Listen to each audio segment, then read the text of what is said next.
In our previous videos, we explored the power of monotheism in building a just and humane society.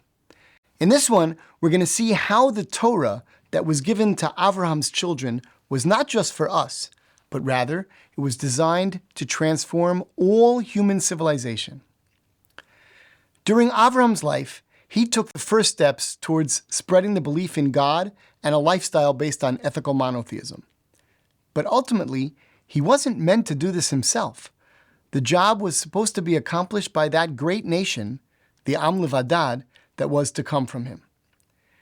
In the opening video, we explained that the Levadad's role in the world is expressed succinctly by God's introduction to the giving of the Torah at Mount Sinai, where he said, "Vatem tiyuli mamlechet kohanim v'goy kadosh." You shall be for me a kingdom of priests and a holy nation. Mamlechet kohanim, a kingdom of priests. Priests are people tasked with bridging the gap between man and God, helping people worship God, teaching them his ways, and transmitting God's messages and blessings to the people. The descendants of Abraham, the children of Israel, who later got the name Jewish people, and who we're calling the Am Levadad, we are meant to fulfill this role of Kohanim, priests, for the rest of the world.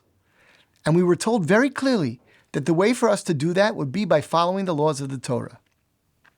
In other words, although the Torah was given to the people of Israel, and although most of its laws obligate only us, its purpose is to elevate and perfect all humanity, meaning ultimately the Torah is for everyone. And indeed, the Torah commands a set of universal laws that lay out the basic requirements for human society based on the principles of ethical monotheism: recognition of God, justice, and kindness. The rabbis refer to this code of laws by the term Sheva Mitzvot B'nai Noach, the 7 Noachide laws. Although it's important to point out that these are 7 categories, there's actually a lot more than 7 specific laws. But as the priests who must lead the others and serve as an example, the people of Israel are obligated to live according to much higher standards of holiness and righteousness. We must be not only a nation dedicated to ethics and monotheism, but we have to also be a holy nation. And to accomplish that, in addition to the universal requirements, we must observe the 613 commandments given to us at Sinai, which regulate every aspect of our national, communal, and personal lives. The bottom line, therefore, is that all people, Jew and Gentile alike, are meant to follow the Torah, which means to observe the particular commandments given to them. Let's stop and process that for a moment. The Torah is not the Jewish Bible, and following the Torah doesn't mean being Jewish. Rather, although the Torah was given to the nation of Israel, it's for all people to follow. Again, since the Jews, the Am Levadad, are the priests, or perhaps the ambassadors of the Torah for the rest of the world, we need to keep a different set of rules. But the goal is to spread the beliefs and basic lifestyle of ethical monotheism to everyone. Now that leads to an important question.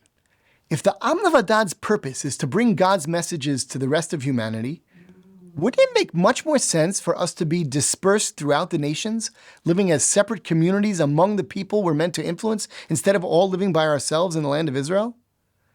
It's true, of course, that for much of Jewish history, that's exactly what happened.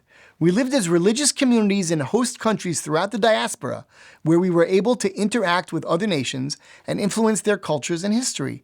And we did. And along the way, also, contact with those cultures taught us many things and enriched us in many ways. But the thing is, the Torah presents exile as a punishment, not an ideal. Why is that? If the Jews are the priests, tasked with bringing Torah to the whole world, why are we meant to live together in the land of Israel, away from the rest of the world? I think the answer to this question can be found by looking again at the expression Mamlechet Kohanim, a kingdom of priests. Indeed, we are to fulfill the role of Kohanim, of priests, bringing the other nations closer to God and bringing his messages and blessings to them. But we're meant to do that as a nation, not exclusively or even primarily as individuals or communities. We're meant to model by example what it means to be a goy kadosh, a holy nation. And for this to work, It's essential for the Am Levadad to be a sovereign nation that rules territory and controls everything that happens there. Living as minority communities in exile prevents us and exempts us from observing many of those commandments and thereby modeling many of the aspects of the ideal human society that the Torah wants us to represent. We'll explain this more fully in video number 7, which is called 2 Paths to Redemption. But God's intention was for the Israelites to take the Torah from Mount Sinai and bring it with us into the land of Israel, which, as we've previously noted, is strategically located in a geographically central area. There, we were to set up our holy nation and live according to the Torah's laws.